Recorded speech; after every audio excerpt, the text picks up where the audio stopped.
Young ভাইদেরকে আমি খালি কয়েকটা নসিহত করতে চাই, আপনাদের জন্য আসা। আলোচনা অনেক শুনছেন জীবনে, নামাজ রোজা হজ জাকাতের আলোচনা বহুত শুনছেন আলহামদুলিল্লাহ। তো এখনো যদি আপনারা নামাজ রোজা হজ জাকাত তাসবিহ তাহলিল জিকির আজগার কোরআন তেলাওয়াত আখলাক ঠিক করা মুরব্বীদের পরামর্শ নিয়ে চলা উলামায়ে কেরামের সাথে থাকা এইগুলো যদি এখনো ঠিক না হয়ে থাকে তাহলে ভাই আপনাদেরকে আমি একদিন সময় দিচ্ছি, ঠিক করে নেন। কয়দিন সময় দিলাম? একদিন সময় দিচ্ছি, আপনি ঠিক করে নেন সব। নামাজ ঠিক করে নেন, নিজের গুনাহের জন্য তওবা করেন, হারাম রিজিক থাকলে ছেড়ে দেন, পরিবার না গড়ে থাকলে পরিবার গড়েন, তারপরে রিজিকে হারাম থাকলে ছাড়েন, আপনার সন্তানকে মানুষ করেন, মুহাক্কিক বরেণ্য আলেমদের সোহবতে থাকেন, ওলামায়ে কেরামের সাথে থেকে হাত শক্তিশালী করেন, মাদকের সাথে থাকলে ছাড়েন, গান বাজনার সাথে থাকলে ছেড়ে দেন, যত কবিরা গুনাহ সব ছাড়েন। ছেড়ে নিয়াত করেন যে আগামী যদি আমি 10 বছর বাঁচি 10 বছর, 20 বছর বাঁচলে 20 বছর, 100 বছর বাঁচলে 100 বছর আল্লাহর জন্য ঢেলে দিব ইনশাআল্লাহ। এটা আলোচনা আর আমি নতুন করে করতে যাচ্ছি না, অনেক আলোচনা এগুলো হয়েছে। আলোচনা শুরু হচ্ছে কোত্থেকে? এখন আমাদের কাজ আছে একটা। আমাদের কাজ 1 নম্বর কাজ হচ্ছে এখন পরিবর্তিত বাংলাদেশে কোনো ভারতীয় দালালকে আর জায়গা না দেওয়া, একদম সাফ কথা। বরং প্রত্যেকটা ডিপার্টমেন্টে যেখানেই তারা লুকিয়ে আছে ঘাপটি মেরে, এই প্রত্যেকটা ভারতীয় দালালকে এখান থেকে বের করতে হবে। আমি একা বললে আমি পারবো না, আপনি একা বললে আপনি পারবেন না। প্রত্যেকটা এই বয়ানের জায়গা, মিনবর, খুতবা, ওয়াজ মাহফিলের প্যান্ডেল, আমাদের রাজনৈতিক দলগুলো, আমাদের ইসলামপন্থী দলগুলো যেগুলো আছে, সবার ইমারত থেকে আওয়াজটা আসতে হবে। কারণ এরা যদি আর একটা বার সুযোগ করতে পারে, না থাকবে আপনার দেহ আর না থাকবে আপনার মাথা। এখনই তো আপনাকে হুমকি দিচ্ছে, যে কোনো সময় একটা একটা করে গুপ্ত হত্যা করবে এরা। তার আগে চট্টগ্রামে সাইফুল ইসলাম ভাইকে, এক ভাইকে, এটার বিচার এখনো হয় নাই। যারা মারছে ওদের পক্ষ নিয়ে আমরা আবার সংখ্যালঘুর স্লোগান তুললাম। এ কেমন সংখ্যালঘু যে আমার ভাইকে জবাই করে হত্যা করে? হ্যাঁ, সংখ্যালঘু নির্যাতন তো হচ্ছে ভারতের এক একটা মসজিদ তারা ভাঙতেছে এখন। এটা একটা লক্ষণ। আস্তে আস্তে ওর মানচিত্র মসজিদের মতোই ভেঙে খান হয়ে যাবে ইনশাআল্লাহ। এরা যেমন অখণ্ড ভারত চায়, আমরা অখণ্ড ভারতই চাই। আমরা চাই অখণ্ড ভারত হবে কালিমা লা ইলাহা ইল্লাল্লাহ মুহাম্মাদুর রাসূলুল্লাহ। আপনারা তো মনে করেন যে ভারত আমাদেরকে ঘিরে রাখছে, তাই না? আসলে ভারতকে আমরা ঘিরে রাখছি।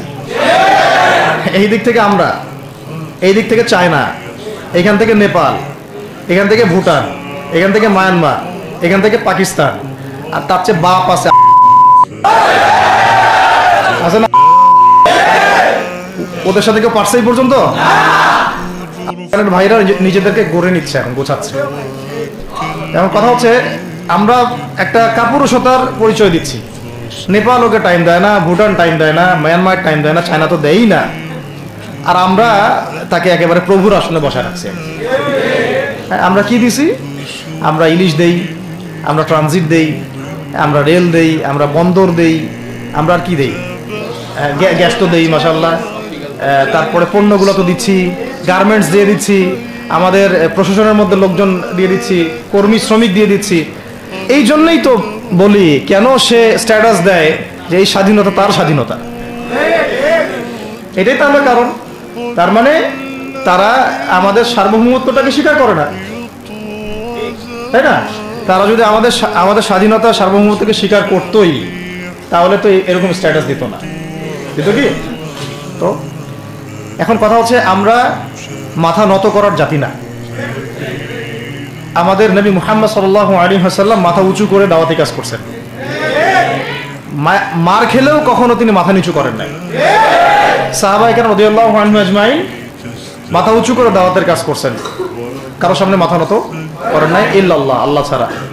মার খেয়েছেন, হিজরত করতে হলে হিজরত করেছেন, কখনো মানুষ গালি দিয়েছে, গালি সহ্য করেছেন, কখনো মদিনায় চলে যেতে হয়েছে, দেশ ছাড়তে হয়েছে, দেশ ছাড়ছেন, আবার কখনো ইসলামী রাষ্ট্র কায়েম করতে হয়েছে, রাষ্ট্র কায়েম করছেন। জিহাদ করার দরকার, জিহাদও করছেন, কেতালের দরকার, কেতালও করছেন, আস্তে আস্তে মক্কা বিজয় করছেন, করেন নাই? সিরাত পড়তে হবে, সিরাতের ধারাগুলো আমাদেরকে বুঝতে হবে। এখন আমরা তো তার উত্তরসূরি, আমরা তাদের উত্তরসূরি। প্রথম কথা হচ্ছে আমরা আমাদের নতজানু মনোভাবটাকে আগে ত্যাগ করতে হবে, 1 নাম্বার। আর অতীতের জীবনের যে ভুল ত্রুটিগুলো দ্রুত সংশোধন করতে হবে। মানে এখন আর আমাদের হাতে অনেক লম্বা সময় আছে এমন না, বিষয়গুলো কত কি যে দ্রুত হয়ে যাবে আপনি হয়তো ভাবতেও পারবেন। বিশ্বটা খুব দ্রুত চেঞ্জ হচ্ছে। এই অল্প সময়ের মধ্যে ভাইরা দাঁড়ায় গেছে, অল্প সময়ের মধ্যে দেখলেন যে পরিবর্তন হয়ে যাচ্ছে। তারপরে আপনি কয়দিন পরে দেখবেন ইনশাআল্লাহ যে এই আপনার অবস্থাও পরিবর্তন হবে ইনশাআল্লাহ। তখন এরা আবার কি বলবে? যোদ্ধা। তখন ঠিকই বলবে যোদ্ধা। এখন বলতেছে বিদ্রোহী বলতেছে। তো একটা বিষয় আগে বলে নেই, এটা বোঝার দরকার আছে যে দেখেন যে অবস্থা চলতেছে সেখানে কিন্তু আমাদের তাবলীগের মেহনতটা মূল না, সেখানে আমাদের মেহনতটা মূল, তাই না? বিষয়টা ওখানে তো সবাই ওখানে বোম পড়তেছে, ওখানে কি সবাই তাবলীগের মেহনত করবে? হাতে নেওয়া ফরজ। এটা বোঝার জন্য আপনার তো মুফতি হওয়ার দরকার নেই। হ্যাঁ, আবার তখন কি শুধু তাবলীগটা ফরজ ছিল না ওদের হামলা প্রতিরোধ করা ফরজ ছিল? ফরজ ছিল। একই অবস্থা হয়েছে, কিন্তু বাংলাদেশে এখন সেই অবস্থাটা নাই। কিন্তু বাংলাদেশে তাবলীগের মেহনত, আমর বিল মারুফ নাহি আনিল মুনকারের মেহনত তো চলবে। মানে তাবলীগের মেহনত, দাওয়াতের মেহনতটা চলবে। যদি কখনো বাংলাদেশে দেখা যায় যে দেশের শত্রুরা বা দিনের শত্রুরা বা উগ্রবাদীরা এই দেশের স্বাধীনতা সার্বভৌমত্বের উপর আক্রমণ করে, তখন কি আমাদের উপরে জিহাদ ফরজ হবে কিনা? এখন যদি তাই হয়, এখন আপনাদের কি মনে হয় এটার সম্ভাবনা আছে না নাই? এইটুকু ইন্টেলেকচুয়াল অবস্থা তো আপনাদের আছে, এটার সম্ভাবনাও হতে পারে, আজ হোক কাল হোক, হতেই পারে। তখন আমার প্রিপারেশনটা কি হবে সেটা আমাকে এখন জানতে হবে। আমার প্রিপারেশনটা কি হওয়া উচিত? প্রথম প্রিপারেশন হওয়া উচিত আগের সমস্ত জিন্দেগিতে যা করছি নিজেকে আল্লাহর দিকে ফিরাই নিয়ে আসে। এটা প্রথম কাজ।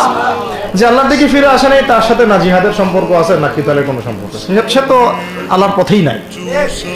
তো প্রিয় যুবক ভাইরা, আগে প্রথম কথা হচ্ছে আগে আপনি আল্লাহর দিকে ফিরে আসেন, 1 নাম্বার। দ্বিতীয় কথা হচ্ছে এরপরে আমাদের প্রয়োজন শারীরিক প্রস্তুতি। শারীরিক প্রস্তুতি যেমনটা বললাম যে কোনো অবস্থাতেই আলেম ওলামাদেরকে, দায়ীদেরকে, মুফতিদেরকে, মুহাদ্দিসদেরকে, মাদ্রাসার শিক্ষকদেরকে, খতিবদেরকে ভিতরে ঢুকতে দেওয়া যাবে না। কারণ আপনাদেরকে যদি ভিতরে নিয়ে যাওয়ার স্কোপ পায় তারা নতুন করে আবারও কেউ, তাহলে আর সুস্থ রাখবে না, ফিজিক্যালি আপনি ঠিক থাকতে পারবেন না। অতএব একটা সামাজিক প্রতিরোধ গড়ে তুলতে হবে সবসময়। মানে একটা এলাকার মধ্যে একজন আলেম আছেন, সেই আলেমকে এলাকা থেকে নিতে পারবে না, তাকে নেওয়ার আগে 100 জনের উপর গুলি চালাইতে হবে, এমন একটা মুভমেন্ট থাকতে হবে। প্রতিবাদ না করলে আপনি বান্দরবনে যান, বান্দরবনের পাহাড়ি এলাকায় গিয়ে কোন একটা পাহাড়ি লোককে উঠাই নিয়ে আসেন, দেখি কত বড় সাহস আছে আপনার। আর্মি পর্যন্ত পারে না। কে পারে না? সেনাবাহিনী পারে না। পারে? পাহাড়িরা ওখানে ঐক্যবদ্ধ হয়ে যায়, ওদের মহিলারা ঝাড়ু নিয়ে সামনে চলে আসে। এই আমাদের বান্দরবনের কথা বলতেছে। ওখানে যে কুকিচিং একটা ফ্রন্ট গঠন করছে সশস্ত্র বিদ্রোহীরা, ওই অংশটুকুকে নিয়ে একটা মাস্টার প্ল্যান আছে ওদের। ওই অংশটুকুতে তারা একটা খ্রিস্টান রাজ্য বা আলাদা একটা পাহাড়িদেরকে নিয়ে একটা রাষ্ট্র প্রতিষ্ঠা করতে চায়। এটা ওদের স্বপ্ন আর কি। এই উদ্দেশ্যে তারা হাঁটতেছে এবং তারা অস্ট্রেলিয়ার ভাষায় কথা বলে। ওখানে তারা পতাকা বানাইছে, মানচিত্র বানাইছে, এমনকি লাস্ট টাইম আমরা ওখানে গিয়ে শুনলাম যে মুদ্রাও নাকি বানাচ্ছে। মুদ্রা হাসতেছেন? বিষয়টা কত ডিপ। আমাদের রাষ্ট্রে যে কত সমস্যা, আর জানি না যারা দায়িত্বে আছে তারা কি করতেছে, আসলে কোন দিকটা সামাল দিচ্ছে।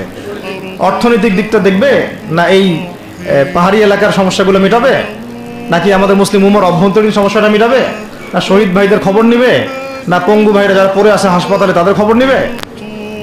সিনেমা দেখতে বসে গেছে। কোন আক্কেলে সিনেমা দেখেন আপনি? আপনার সিনেমা দেখার সময় কোথায়? আপনার সিনেমা দেখার সময় কোথায়? এই যে যতগুলো ভাই শহীদ হয়েছে তাদের পরিবারের খোঁজখবর নেওয়া লাগবে না? এবং যতগুলো ভাই এখন হাসপাতালে কাতরাচ্ছে তাদের সঙ্গে হাজার হাজার ছাত্র ভাই, তাদের চিকিৎসা করানো লাগবে না? যত মানুষকে গুম করা হয়েছে ওদেরকে মুক্ত করা লাগবে না? তারাও তো জানে এটা অন্যায়, এবং যারা করে তারাও বলে এটা অন্যায়। জানেন, যারা করে তারাও বলে এটা অন্যায়। এবং আমাকেও বলেছিল যে, আমি জিজ্ঞাসা করেছিলাম যে আমাকে যদি মানে প্রকাশ্য কোর্টে চালান করে দেওয়া হয় এবং জাতির সামনে বলা হয় যে আমাকে গুম করা হয়েছে, এবং এরপর যদি বলা হয় যে আমাকে গুম করার পরে কোনো রকমের নেগেটিভ কিছু পাওয়া যায় নাই তাই আমরা ছেড়ে দিয়েছি, এই কথাটা কি বলা যাবে কি যাবে না? তারা বলছে যে না, এটা বলা যাবে না, কারণ এই কাজটা তো মানবতা বিরোধী অপরাধ, এটা করলে তো বললে তো সবাই আবার বুঝে ফেলবে। তো এই হলো অবস্থা। ওখানে আমরা বুঝেছি যে বাংলাদেশের প্রশাসনে দুইটা ভাগ আছে। একটা ভাগ হচ্ছে মারাত্মক রকমের ইসলাম প্রিয় এবং দেশপ্রেমিক, মাশাআল্লাহ, আমরা তাদেরকে স্যালুট জানাই, মাশাআল্লাহ। কিন্তু আপনারা ভুল জায়গায় শ্রম দিচ্ছেন, আপনারা ভুল জায়গায় মেধা, শ্রম এবং আপনাদের জীবন নষ্ট করতেছেন। আপনাদের থাকা দরকার ছিল ওলামায়ে কেরামদের সাথে, তাহলে আপনাদেরকে টক্কর দিয়ে কেউ সামনে যেতে পারতো না। আপনারা খালিদ বিন ওয়ালিদ হতে পারতেন আমাদের, আপনারা কিন্তু ওমর ইবনুল খাত্তাব হইতে পারতেন। ওইখানে ঢুকে আপনারা শুধুমাত্র দুনিয়ার স্বার্থে সব নষ্ট করতেছেন। আমাদেরকে বলা হচ্ছে হুজুর বদদোয়া করিয়েন না, হুজুর ছেড়ে দিচ্ছেন, আমাদেরকে বদদোয়া দিয়েন না আবার বের হয়ে। আমাদের চাকরি এটা, ডিউটি এটা। এক ভাই আমাকে কোরআন এনে দিয়েছিল, নির্জনতা তো ওখানে, নির্জনতার সঙ্গী হচ্ছে কোরআন, কোরআন এবং নামাজ। তো এক ভাই দেখেছে আমি একটু নির্জন, মন খারাপ বসে আছে, একটা কোরআন নিয়ে এসে দিয়েছে, হুজুর কোরআন পড়েন আপনি, মন ভালো হবে। আরেকজন এসে কোরআন নিয়ে চলে গেছে। কোরআন পড়ে ওখানে যদি আপনি আবার উল্টাপাল্টা কিছু করেন, ওদের নিয়ম নাই কোরআন দেওয়ার, কোরআন দেওয়ার কি নাই, নিয়ম নাই। তো এই হলো অবস্থা। কথা হচ্ছে যে এই ভাইদেরকে মুক্ত করাও তো তাদের কাজ ছিল। যে ওলামায়ে কেরামদের একজনের উপরে 3টা 4টা 5টা 10টা করে মামলা এখনো চলতেছে, তাদেরকে মুক্ত করা উচিত ছিল না? আর এই পুরো জুলুমের পিছনে যত জালেম ইনভলভ ছিল তাদেরকে আইডেন্টিফাই করে ভিতরে ঢুকানো উচিত ছিল না? হয়েছে সবকিছু? তো এই জিনিসগুলোর মধ্যে অনেক গ্যাপস আছে। এগুলো যদি এভাবে চলতে থাকে তাহলে আগামীতে আমরা যারা ইসলামিক রাজনীতি করবো বলে চিন্তা করতেছি বা ইসলামকে রাষ্ট্র ক্ষমতায় নিতে চাই, আমরাও কিন্তু বেগ পাবো, আর ভালো রকমের বেগ পাইতে হবে। আর বিগত সময় আমরা অনেক ভুল করছি, যেমন মন খারাপ করেন না, এগুলো আমরা ভুল করছি। এই যে আমরা সেকুলারদেরকে অনেক বিশ্বাস করে ফেলছি, ওদের সাথে জোট করতে গেছি, ঠিক আছে, ওদেরকে আমরা ভাই বোন করার চেষ্টা করছি। আসলে এদের সাথে আর কাফেরদের সাথে কোনো পার্থক্য নেই। সেকুলারিজমে যারা আছে আর কুফার যারা, এদের মধ্যে কোনো পার্থক্য নেই। ওই কালিমা পড়া না পড়ার পার্থক্য, তো বাকি আপনার পিঠে ছুরি এরাও মারবে ওরাও মারবে। আর আমি ছোট মানুষ, ছোট জায়গা থেকে বলতে চাই যে আমাদের যে ওলামায়ে কেরামগণ মাঠে আছেন, যে রাজনৈতিক দলগুলো আপনারা মাঠে আছেন, এবার আপনারা কোনো রুটির টুকরার জন্য লড়বেন না, এবার পুরা রুটি নিয়ে লড়বেন। প্রত্যেক আসনে প্রার্থী দিবেন আপনারা, যেহেতু এর বাইরে সিস্টেম এখন অন্য সিস্টেমে যাওয়ার সুযোগ হচ্ছে না, তাহলে পুরা রুটিটার জন্য লড়তে হবে আপনাদের। আমাদের টার্গেট হচ্ছে এখন একটা ইসলামপন্থী সরকারকে রাষ্ট্র ক্ষমতায় নিয়ে যাওয়া, এটা আমাদের একটা প্রধান টার্গেট। এখন আমাদের এজেন্ডা স্পষ্ট, কোনো গোপন এজেন্ডা নাই। আমাদের কি নাই? কোনো গোপন এজেন্ডা নাই। আমরা চাই বাংলাদেশে এখন একটা ইসলামপন্থী রাষ্ট্র ব্যবস্থা গড়ে উঠুক, ইসলামপন্থী সরকার শাসন ক্ষমতায় আসবে। এটার জন্য আপনাদের সবার ভূমিকা আছে না? কেউ কথা দিয়ে ভূমিকা রাখবেন, কেউ লিখবেন, কেউ বলবেন, কেউ যেভাবে হোক আপনাকে ভূমিকা তো রাখতেই হবে। কারো বসে থাকার সুযোগ নেই এখন আর। এই রাষ্ট্রটাকে ইসলামিক রাষ্ট্র হিসেবে গড়ার দায়িত্ব এখন সবার কাঁধে আসছে। আমরা আমাদের জায়গা থেকে বলতেছি, বাকি কাজ কিন্তু আপনাদেরকে করতে হবে। আল্লাহ পাক করার তৌফিক দান করেন। আর ইসলামপন্থী ভাইদের আপোষের যে দূরত্ব, এটা কমায় ফেলতে হবে। এই দূরত্ব রাখা যাবে না। ইখতিলাফ আছে থাক, যদি আকীদাগত মৌলিক কোনো পার্থক্য না থাকে, আমরা তো ভাই ভাই নাকি? আমাদের চেয়ে কি মানে সেকুলার আমাদের বেশি বড় ভাই? আমাদের চেয়ে কি যে নাস্তিক মুরতাদরা আমাদের বড় ভাই? কমিউনিজমে যারা আছে ওরা আমাদের বড় ভাই? তাই গণতন্ত্রপন্থী যারা একবারে কট্টর, ওরা আমাদের যিনি ভাই নাকি?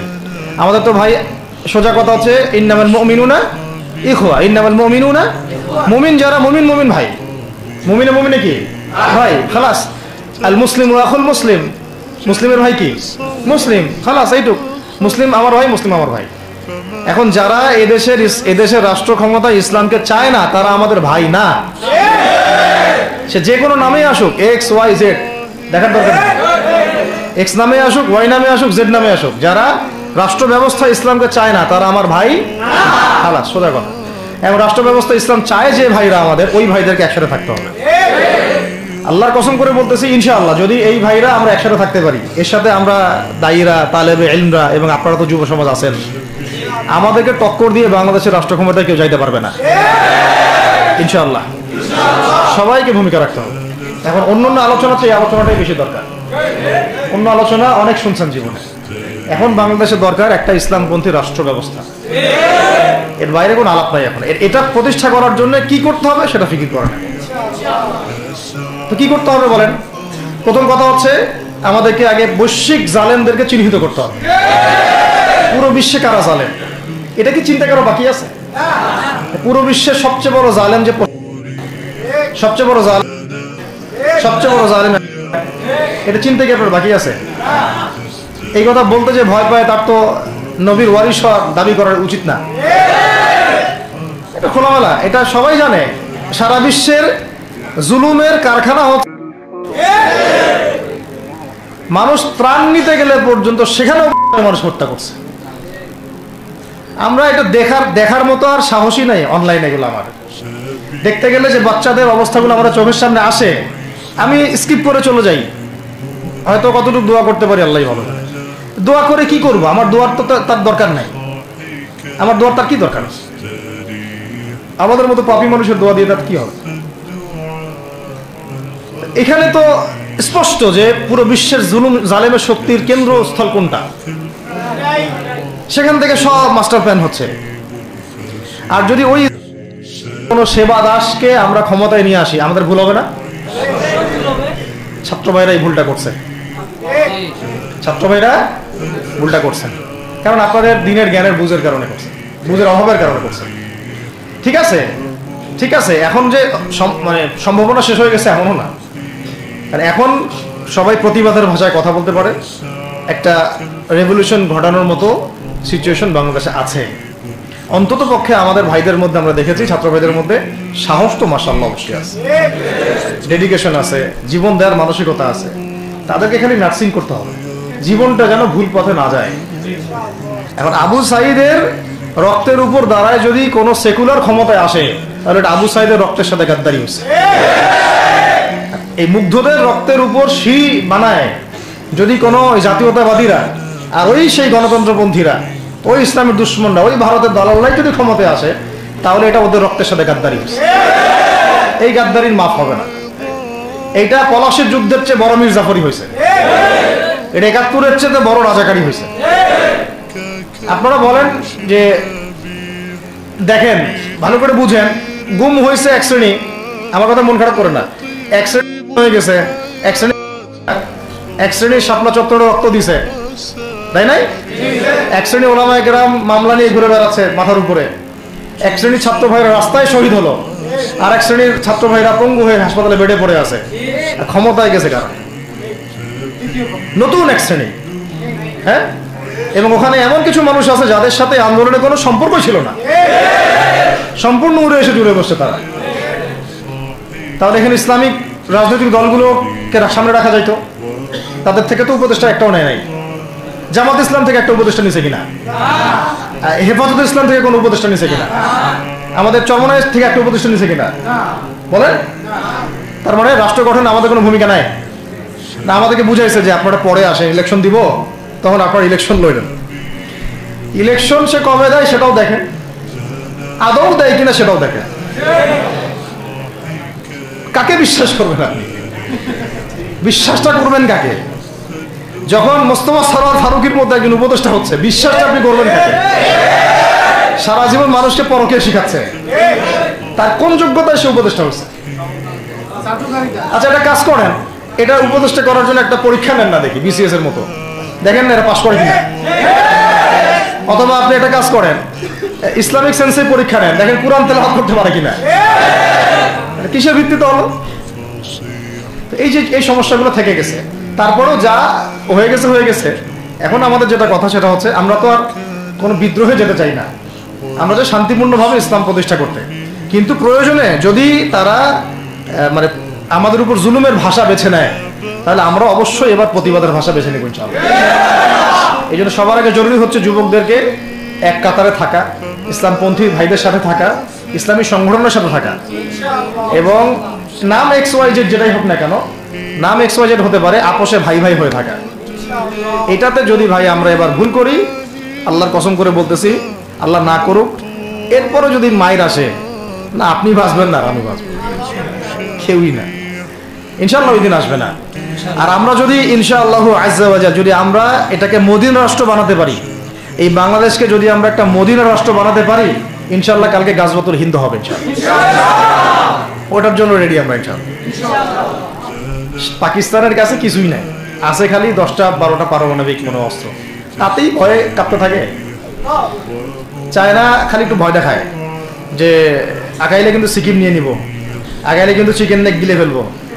চায়নার ওই ছোট ছোট যোদ্ধাদের কাছে যে মাইকটা খায়, আর আমাদের এখানে দেখা যায় যে সীমান্তর মধ্যে একটা একটা কৃষকও যদি সীমান্ত থেকে দূরেও হাল চাষ করে, ওকে গুলি করে মেরে ফেলায়। ফেলা নেই, ফেলানির কথা ভুলে গেছেন আপনারা? আমাদের বন্যা, এরকম কতগুলো মানুষকে সীমান্ত হত্যা করে মারা হয়েছে। আজকে গুগলে গিয়ে সার্চ করে দেখেন কতগুলো মানুষকে বিগত 15 বছরে সীমান্ত হত্যা করা হয়েছে। তো এখানে আমাদের স্বাধীনতার প্রশ্ন আসে না, এখানে গণতন্ত্রের কথা আসে না, সার্বভৌমত্বের কথা আসে না, না, বরং তারা ক্ষমতার জন্য ওদের কাছে ইমান বিক্রি করে দিয়েছে। ক্ষমতার জন্য এই উগ্রদের কাছে, মানে উগ্র হিন্দুত্ববাদীদের কাছে ওরা তাদের ইমান, ওদের আমল, ওদের তাকওয়া, ওদের দিন সব বিক্রি করে দিচ্ছে। এই জন্য আমি আগে বলেছি একটা লেকচারে যে আমরা যদি বিরিয়ানি খেতে চাই, আপনি যদি বিরিয়ানি খেতে চান, একটা পাত্র নেবেন কি না? আচ্ছা, পাত্রটা যদি ময়লা থাকে খাবেন? পাত্র অনেক ময়লা আছে, আপনি কি ওইখানেই বিরিয়ানি ঢালবেন? তাহলে খাওয়া শুরু করবেন? সবার আগে আপনি কি করেন? এটাকে ধোন, পরিষ্কার করেন, তাই না? বাংলাদেশকে যদি আপনি ইসলামী রাষ্ট্র হিসেবে করতে চান, আগে এই দেশের মধ্যে যে পয়জনগুলো আছে এগুলোকে দূর করতে হবে, সমস্ত পয়জনকে ধুয়ে সাফ করতে হবে। তারপরে যে খেলাফা বা শরিয়া বা ইমারা যেটাই আসুক, ইমারা এক জিনিস, খেলাফা আর এক জিনিস। আমি এক কথায় বোঝাচ্ছি ইসলামী রাষ্ট্র ব্যবস্থা, ইসলামী রাষ্ট্র ব্যবস্থা। যদি ইসলামী রাষ্ট্র ব্যবস্থা তারপরে আসে, জমিন সাফ করার পরে, তখন সেটা সাস্টেইন করবে ইনশাআল্লাহ। আর যদি ময়লার মধ্যেই ইসলামী রাষ্ট্র কায়েম করতে চান, তখন হবে উদাহরণটা এরকম যে আপনি এই নোংরা ড্রেনের মধ্যে নেমে গায়ে সাবান মাখা শুরু করছেন, হাততে কোনো লাভ হবে না, বরং ওই নোংরাই আপনাকে খেয়ে ফেলবে। ঠিক আছে? ডেমোক্রেটিক সিস্টেমের মধ্য দিয়ে যদি আমাদের ভাইরা ক্ষমতা যেতে পারে, যাক না, সমস্যার কিছু নাই। এটা কতটুকু জায়েজ না জায়েজ, হালাল হারাম সুন্নাত, এইদিকে আমি যাচ্ছি না। এবং এটা নিশ্চিত তারাও জানে এটা সুন্নাত না, তারাও জানে এটা কি না, সুন্নাত পদ্ধতি না। কারণ রাসূলুল্লাহ সাল্লাল্লাহু আলাইহি ওয়াসাল্লাম দাওয়াতের মধ্য দিয়ে এবং সশস্ত্র যুদ্ধের মধ্য দিয়ে মানে মক্কা বিজয় করেছেন। দাওয়াতের মধ্য দিয়ে তিনি মদিনা রাষ্ট্র কায়েম করেছেন। তারপরে মদিনা রাষ্ট্রকে বেস করে আস্তে আস্তে আরও রাষ্ট্রকে এক্সপ্যান্ড করেছেন। বদর, উহুদ, খন্দক, খায়বার এগুলো হয়েছে, আস্তে আস্তে মক্কা বিজয় হয়েছে। মূল ছিল আগে মদিনা রাষ্ট্রটা কায়েম করা। তো আমরা যে কোনোভাবেই হোক মদিনা রাষ্ট্রটা আমাদের কায়েম করতে হবে আগে, তারপরে ইনশাআল্লাহ তাআলা দেখবেন, হ্যাঁ, ওই অখণ্ড ভারত আমরাও কায়েম করবো ইনশাআল্লাহ। সংখ্যা দিয়ে কিচ্ছু না, ওদের সংখ্যাকে আমরা ভয় পাই? ওদের সংখ্যাকে ভয় পাওয়ার কিচ্ছু নাই, সংখ্যাকে ভয় পাওয়ার কিচ্ছু নাই। কারণ এই যে কোরআন, আমার সামনে যে কোরআনটা আছে, এটা দেখে একটু খারাপ লাগলো। কোরআনের যে অবস্থা, এটা খুব মনের কষ্ট দিল আর কি। কোরআনটা হবে চকচকা, এটা দেখে বোঝা যাচ্ছে এটা অনেকদিন কেউ পড়েই নাই। আপনাদের বাসার যদি কোরআনের এই হালত হয়, তাহলে আমাদের দ্বারা দিন কায়েম হবে না। আপনার কোরআনের হালত হবে এমন যে কোরআনে এক বিন্দু পরিমাণ কোনো ময়লা নাই, প্রত্যেকদিন আপনার হাতের স্পর্শেই ময়লা দূর হয়, তখন এই কোরআন আপনার পক্ষে কথা বলবেন ইনশাআল্লাহ। তো ভাই, কোরআনের কাছে চলে আসেন, আর দেরি করেন না, সময় নাই। আল্লাহ পাক সবাইকে কবুল করেন, আমিন। এই মসজিদগুলোকে কাজে লাগান, এখানে তালিমি বৈঠক চালু করেন প্রত্যেক সপ্তাহে। আমি যদি প্রত্যেক মাসে রংপুরে আসি, প্রত্যেক মাসে সময় দেবো ইনশাআল্লাহ। আপনারা এখানে ইমাম ঠিক করেন, খতিব ঠিক করেন, এবং ওই যে টিচার ঠিক করেন, করে আপনারা কোরআন শিক্ষার ব্যাচ চালু করেন, কোরআনের তাফসীরের ক্লাস চালু করেন, তারপরে তুলনামূলক আরবি ভাষা শিখেন। মানে এগুলো শিখে নেন তাড়াতাড়ি, সময় নাই এগুলো, আমাদের হাতে সময় কম। এগুলো আজকে থেকে 10 বছর আগেই শেখা উচিত ছিল, তাই না? কিন্তু আমাদের এই সেকুলার শিক্ষা ব্যবস্থা আপনার জীবন থেকে 20 বছর কেড়ে নিছে।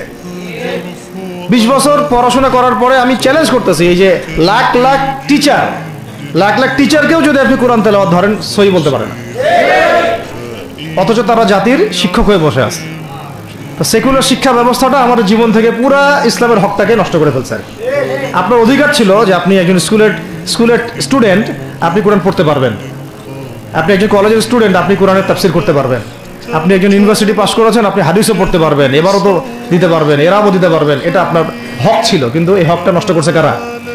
এই সেকুলার শিক্ষা ব্যবস্থা। নষ্ট করে ফেলছে, এখন তো কিছু করার নাই।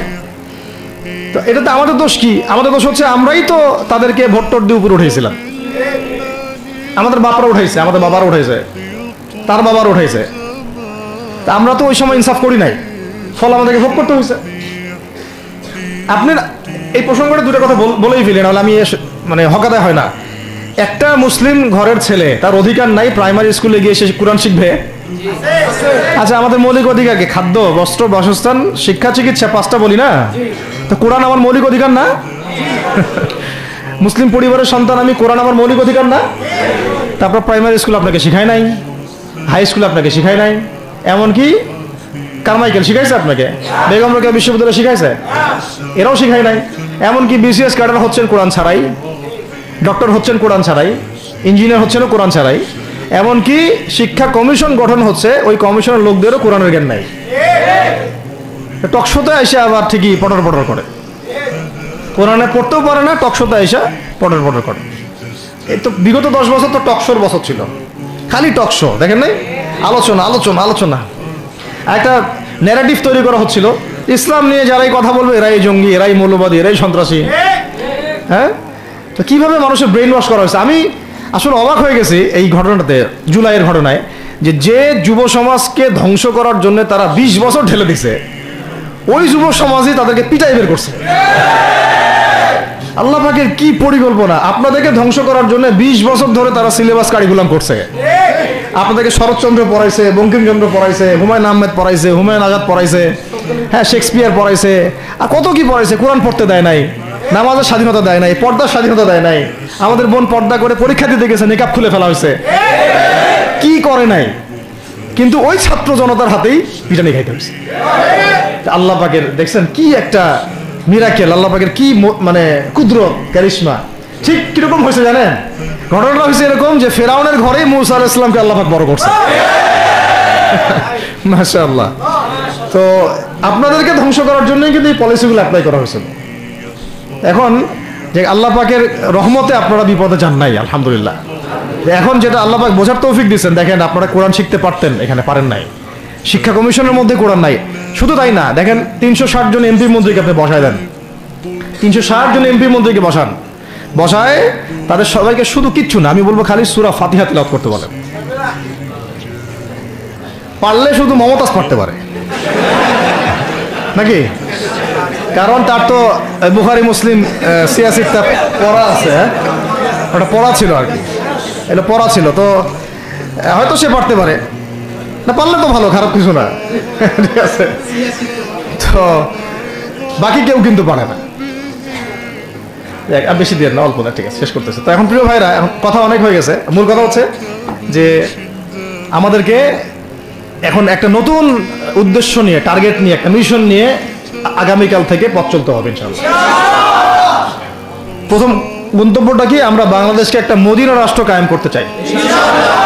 সেটা যদি করতেই হয় তাহলে আমাকে কার আদলে করতে হবে, কার সুন্নতে করতে হবে? নবী মুহাম্মদ সাল্লাল্লাহু আলাইহি ওয়াসাল্লামের তরিকায়। এবং তার তরিকার প্রথম কাজটাই হচ্ছে আগে ইলম শিখতে হবে। কি শিখতে হবে? এই মসজিদগুলোকে কাজে লাগান, মাদ্রাসাগুলোকে কাজে লাগান। এবং 2 নম্বর হচ্ছে ইলম একা একা শেখা যাবে না। ইলম একা একা শেখা যাবে না। 20 বছর তো আপনি একা পড়াশোনা করেন নাই, প্রতিষ্ঠান ছিল, ওস্তাদ ছিল, তাই না? টিচার ছিল, আপনার একাডেমিক কারিকুলাম ছিল। ঠিক ওই রকমই দিনের ইলমও একা একা শেখা যাবে না, ওস্তাদ লাগবে। এবং আলহামদুলিল্লাহ আমাদের বাংলাদেশে ওস্তাদদের অভাব নাই, আলহামদুলিল্লাহ। প্রত্যেক জেলায় জেলায় উপজেলায় সব জায়গাতেই মুহাক্কিক বরেণ্য আলেমগণ আছেন, আলহামদুলিল্লাহ। আর আপনি খুঁজে বের করবেন কে মুহাক্কিক আলেম। আমি কিছু মানে তাদের বৈশিষ্ট্য বলতে পারি যে তারা নিজেকে জাহির করেন না, বিনয়ী হন, অহংকারী হন না, তারা এত বেশি আইওয়াস শোডাউন এত পছন্দ করেন না, নিজেকে আড়াল করার চেষ্টা করেন, হক কথা বলতে তারা ভয় করেন না, এবং তারা অনেক গভীর জ্ঞানের অধিকারী হওয়া সত্ত্বেও অনেক বেশি বিনয়ী হন আর কি। এগুলো দেখে আপনি চিনবেন, ঠিক আছে? আমাদের সালাফরা তো বলতেন যে মুহাক্কিক মানুষকে পাবেন 2 জায়গায়, এক হচ্ছে মাটির তলে, আর একটা হচ্ছে জেলখানায়, ঠিক আছে? তো যাই হোক, এখন অনেক বরেণ্য উলামায়ে কেরাম আমাদের সমাজে আছেন, তাদের যে কারোর সাথে অন্তত একজনের সাথে নিসবত রাখেন, অন্তত একজনের সাথে নিসবত রাখেন, ঠিক আছে? তো এটা আমাদের সৌভাগ্য, আলহামদুলিল্লাহ, যে বাংলাদেশে বহু মাদ্রাসা, বহু কওমি মাদ্রাসা, আলিয়া মাদ্রাসা, অনেক ধরনের মাদ্রাসা আছে। কিছু সংকীর্ণতা বা কিছু সমস্যা আমাদের মধ্যে থাকতে পারে, এটা যে কোনো জায়গায় থাকতে পারে, কিন্তু আলহামদুলিল্লাহ এই খেদমতটুকু আছে বলেই এখন পর্যন্ত দিন ইসলামকে তারা মিটাইতে পারে নাই আলহামদুলিল্লাহ। তো ইলম শিখবো 1 নাম্বার, 2 নাম্বার হচ্ছে ইলম মুহাক্কিক কোন আলেমের সোহবতে শিখবো, একা একা শিখবো না। 3 নাম্বার হচ্ছে যা শিখবো আমলে নিয়ে আসতে হবে। কি বললাম? যা শিখবো আমলে নিয়ে চলে আসতে হবে, ফেলে রাখা যাবে না। আল্লাহ আমাকে তৌফিক দেন, আপনাদের সবাইকে তৌফিক দান করেন। 4 নাম্বার সময় কাজে লাগাইতে হবে, সময় কাজে লাগাইতে হবে। কোনো অবস্থাতেই আর হেলায় ফেলায় সময় নষ্ট করবো না, আমিও করবো না ইনশাল্লাহ, আপনারাও করবেন না ইনশাল্লাহ। 5 নাম্বার হচ্ছে নিজের প্রতিভাকে খুঁজে বের করবেন। সবাইকে আল্লাহ কিছু না কিছু প্রতিভা দিয়েছেন, প্রতিভা খুঁজে বের করে ইসলামের জন্য কাজে লাগাবেন। 6 নাম্বার হচ্ছে যাদের রিজিক হালাল তাদের তো আলহামদুলিল্লাহ কোনো সমস্যা নেই, যাদের হারাম রিজিক আজকে ছাড়তে হবে। কোনো সুদের সাথে সম্পৃক্ত থাকা যাবে না, কোনো ঘুষ, কোনো দুর্নীতি, কোনো মাপে কম দেওয়া, কোনো হারামে আমি খাবো না, আমি কোনো হারামের কাছে যাব না।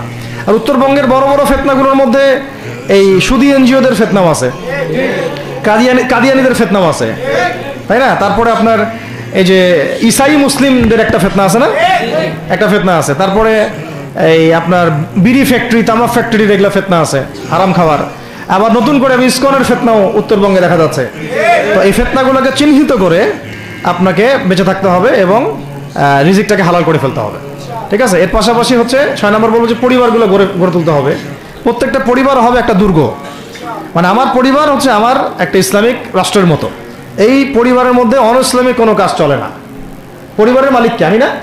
এখানে কি রাষ্ট্র আমাকে হস্তক্ষেপ করতে পারবে? তা আমার পরিবার আমার কন্ট্রোলে চলবে, একদম ইসলামিক অনুশাসন অনুযায়ী চলবে, ডানে বামে নড়তে পারবে না। এভাবে আপনাকে শক্ত থাকতে হবে। 7 নম্বর হচ্ছে এখন থেকে তাবলীগের কাজ সবাইকে করতে হবে। কতটুকু করবেন? যতটুকু আপনি জানেন, যতটুকু আপনি জানেন। যেটা জানেন না ওটা নিয়ে কথা বলার দরকার নেই। আর সমাজে কিছু ইখতিলাফি মাসালাগুলো আছে যেগুলোকে নিয়ে কিছু মানে মোটা বুদ্ধির মানুষেরা আর কি মসজিদগুলো ভাগ করে ফেলে, ঠিক আছে?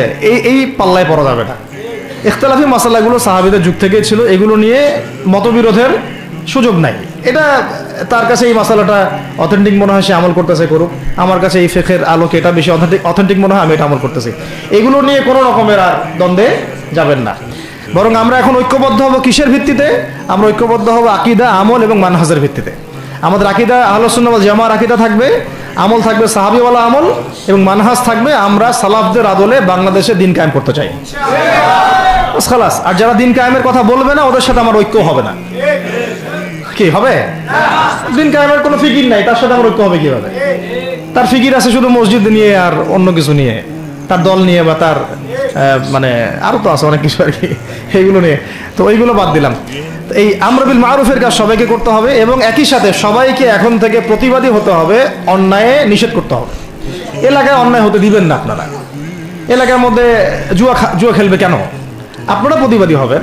এখানে গাঁজা খাবে কেন? আপনি প্রতিবাদী হবেন। মাদকের আকারা হবে কেন? আপনারা প্রতিবাদ করবেন। এখন তো আপনি পুলিশ প্রশাসনের অপেক্ষায় বসে থাকার সময় নাই তো এখন আপনার। একজন নেককার, মুত্তাকি, পরহেজগার মানুষ প্রত্যেকটা এলাকায় থাকা দরকার।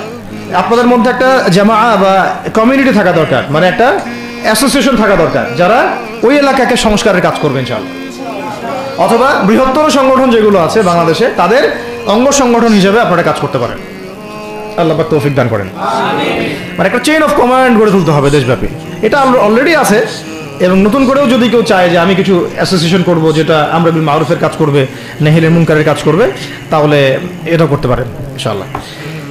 আর এর সাথে আমি বলবো যে আমাদের জান, মাল, সময়, শ্রম, কয়টা কথা বললাম? জান, মাল, সময় এবং শ্রম। জান, আমাদের মাল, আমাদের সময়, আমাদের শ্রম, এই 4টা জিনিসকে আল্লাহর জন্য ওয়াকফ করে দিতে হবে।